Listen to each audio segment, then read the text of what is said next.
Muy buenos días, muy buenas tardes, dependiendo del horario en el que vayan a revisar este video. Ok, continuando donde nos quedamos.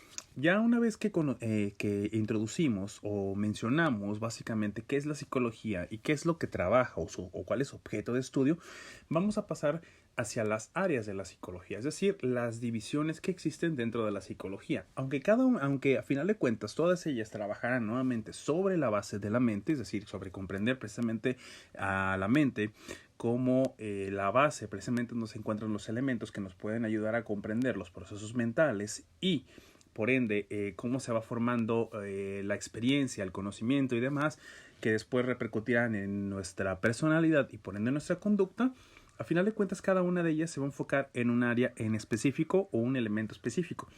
Vamos explicando que esta parte, ¿va? Comenzamos. Ok, lo primero que debemos entender precisamente es esta parte. Dice, áreas de acción de la psicología.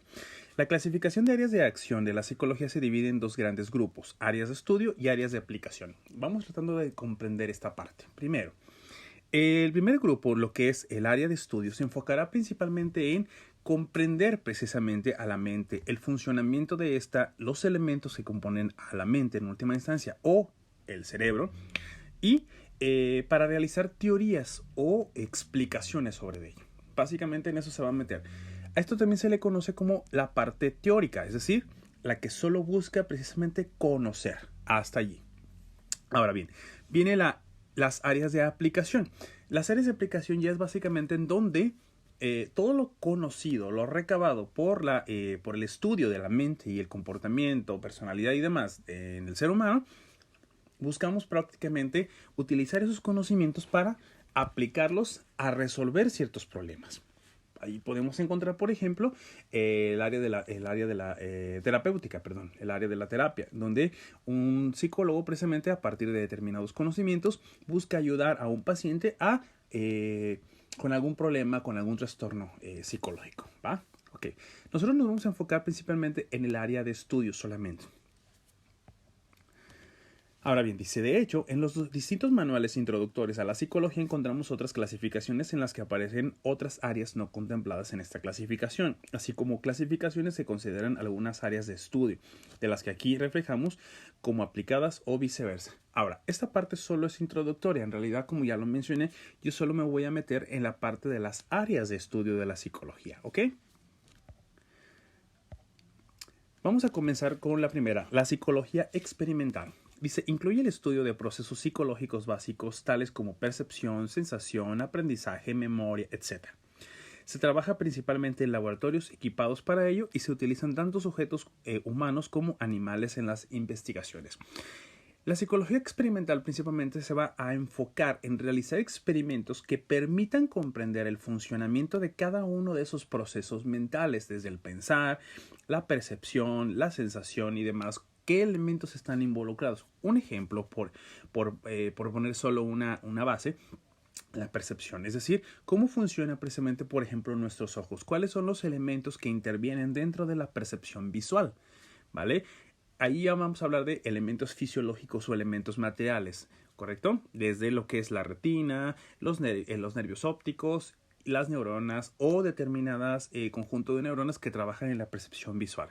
Esto ya ustedes quizá lo vayan a ver más a fondo en lo que es psicología 2. Y ahora bien, todo este conocimiento se adquiere precisamente a partir de realizar experimentos dentro de un laboratorio, todo muy bien equipado, todo muy bien controlado, ¿va? Seguimos. Psicología fisiológica. Dice, investiga las bases biológicas del comportamiento, especialmente el sistema nervioso y sistema endocrino. Ok, vamos viendo. La psicología fisiológica va a partir prácticamente de considerar que la conducta humana en última instancia tiene sus respuestas dentro de lo que es los distintos sistemas que componen al ser humano. El sistema endocrino, por ejemplo, se va a encargar, ya lo verán en algún momento en su tarea, que voy a dejar posteriormente.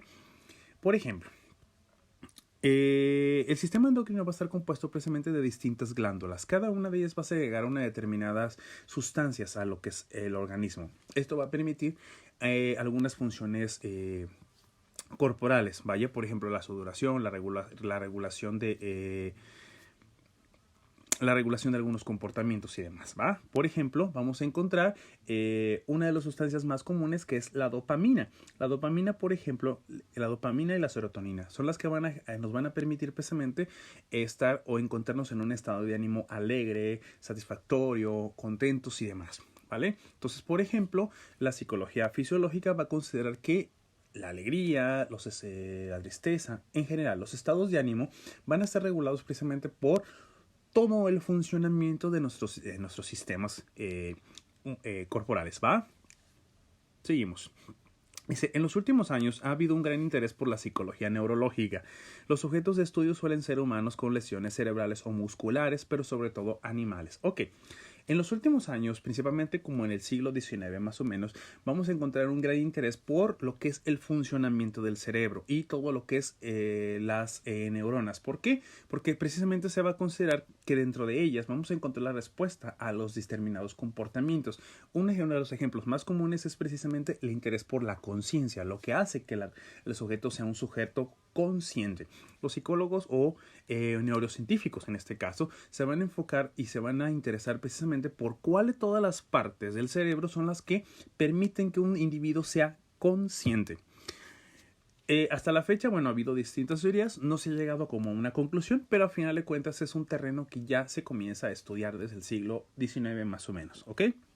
Seguimos. La psicología de la personalidad. Dice, mide y describe la personalidad y formula teorías sobre cómo es que cada sujeto va desarrollando su propia personalidad. La psicología que se enfoca exclusivamente a la personalidad se va a enfocar precisamente en eso, en determinar cuáles son las características particulares de cada individuo. Aquí no entramos precisamente en esto. Estudia el individuo sus diferencias con otros individuos. Estudia las características propias de cada uno de los individuos y busca clasificar las personalidades. Ahora bien, formula también teorías, como ya lo mencionamos en la parte de arriba, sobre cómo es que cada sujeto desarrolla su propia personalidad. Es decir, una de las teorías más comunes que ya hemos mencionado en algún momento es que un sujeto desarrolla su personalidad no solo a partir de lo que hereda de su familia, sino a partir de las experiencias que tiene dentro de su cotidianidad. ¿Ok? Por ejemplo, pensemos en una persona que continuamente ha sido engañado, mentido por familiares, amigos, conocidos y demás. Esta persona en última instancia se va a volver desconfiada y ese va a ser un rasgo de su personalidad, pero que no surge a partir del nacimiento o de su herencia genética, sino a partir de las convivencias que tiene cotidianamente con los demás. Entonces, allí nuevamente entran las dos partes, la genética, la parte social. ¿Ok? Esa sería una de las propias teorías. Y se intenta clasificar a los individuos, fue lo que ya mencionábamos ahorita, las categorías de personalidades. Dice, todo esto se realiza a través de entrevistas y pruebas especialmente elaboradas al respecto. De ahí su conexión con la psicología cuantitativa. La psicología o la psicometría, en última instancia, es algo que se utiliza, por ejemplo, en el área de recursos humanos, donde un determinado psicólogo hace una entrevista o hace una especie de exámenes psicométricos a una persona para distinguir qué tipo de personalidad tiene. ¿Cuál es la finalidad? Descubrir si la personalidad con la que cuenta el sujeto es adecuada para el trabajo en el que se va a desempeñar. ¿Correcto? Entramos con la que sigue. Psicología social. Estudia la conducta de grupos. La influencia del grupo sobre la conducta de los individuos. Ok. El sujeto en última instancia, como ya lo habíamos visto con...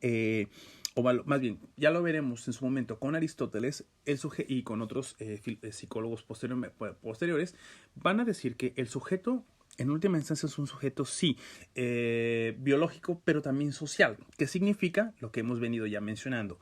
Que el sujeto, en última instancia, forma su personalidad a partir del contacto con los demás.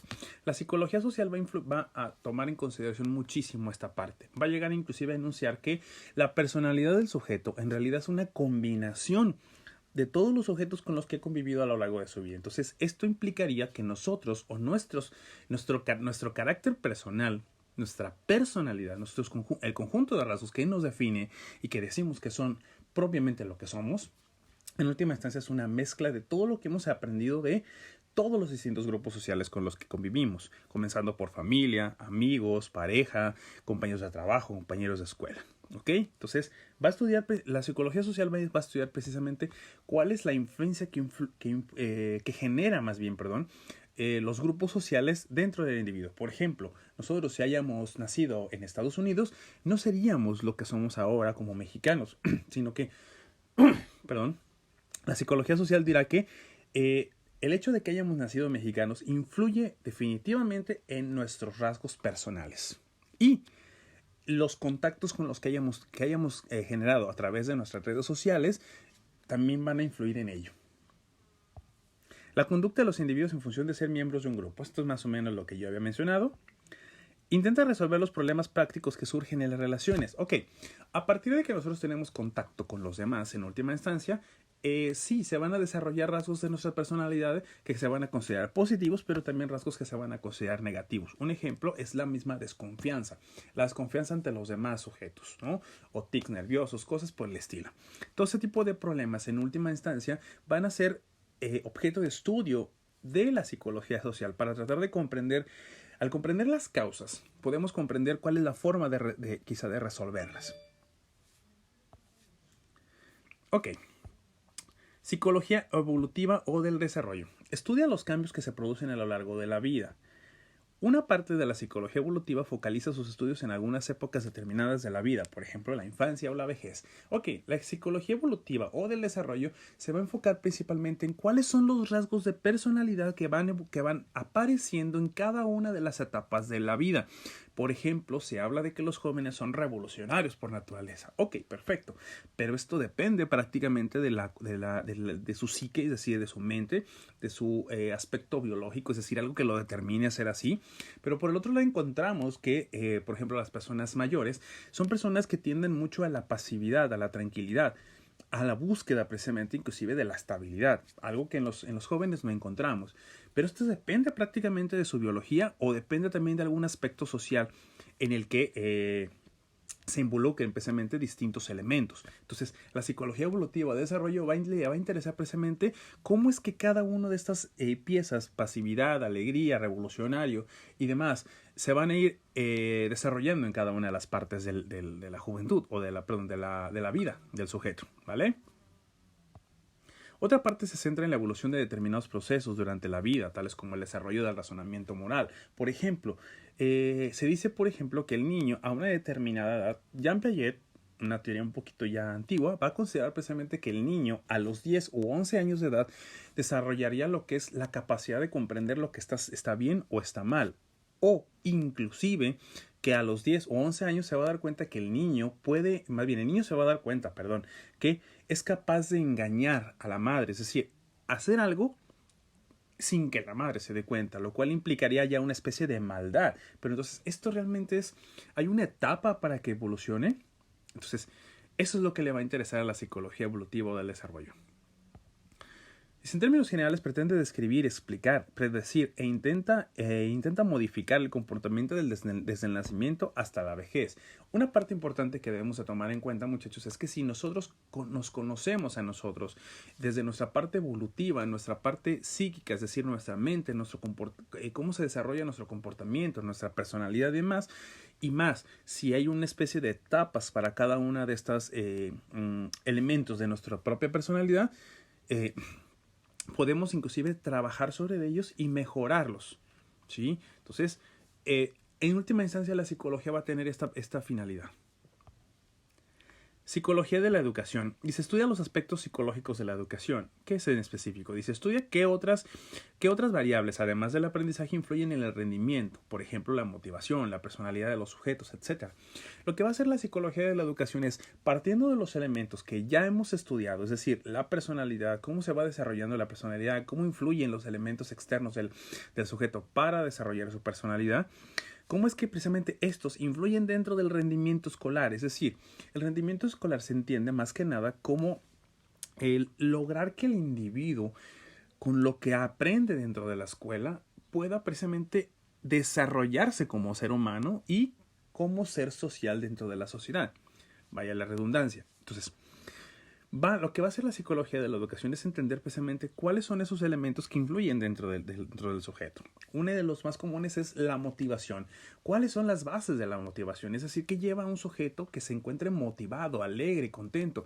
Regularmente yo en mis clases, a veces en ese tipo de clases presenciales, yo pongo música a veces que vaya de acorde precisamente a los sujetos con los que estoy trabajando. Esto lo hago hasta cierto punto con una estrategia. ¿Por qué? Porque si la persona, por ejemplo, se encuentra alegre, se encuentra, ¿cómo se le podría manejar? Se encuentra en un buen estado de ánimo, va a ser mucho más fácil que la persona comprenda lo que está entendiendo. Quizás ahora vamos a comprender precisamente en parte por qué yo regularmente en algunas de mis clases de inglés pongo música que va acorde al gusto de la persona o al gusto de los alumnos.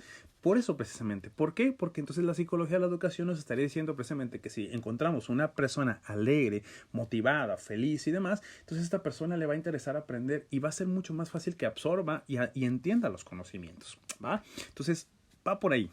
Seguimos.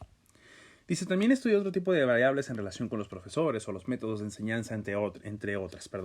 Ahí vamos a encontrar un poquito de la pedagogía. La psicología de la educación, entonces, en última instancia, va a estudiar precisamente cómo son las relaciones entre maestros y alumnos, profesores y alumnos. ¿Cuál es la mejor forma en que el profesor puede comportar con el alumno para que logre precisamente motivarlo a aprender? Y cómo es que este aprendizaje lo va a llevar precisamente a mejorar su propia vida. ¿Vale? Entonces, por ahí va todo el asunto.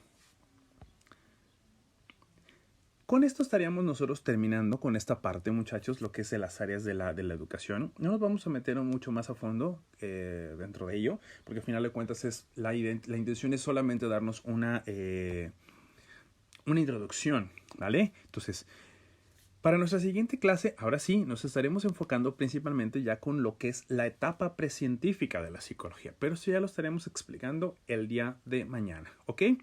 Les repito, si hay alguna duda, si hay algún comentario, por favor pueden hacérmelo llegar directamente al celular que ya se les mencionó. Y yo con todo gusto les contestaré, ¿vale? Recuerden que va a haber un límite de tiempo determinado. Ya lo estaré mencionando dentro de la plataforma de Edmodo, ¿ok? Bueno, muchachos, que tengan muy buen día. Continuamos el día de mañana.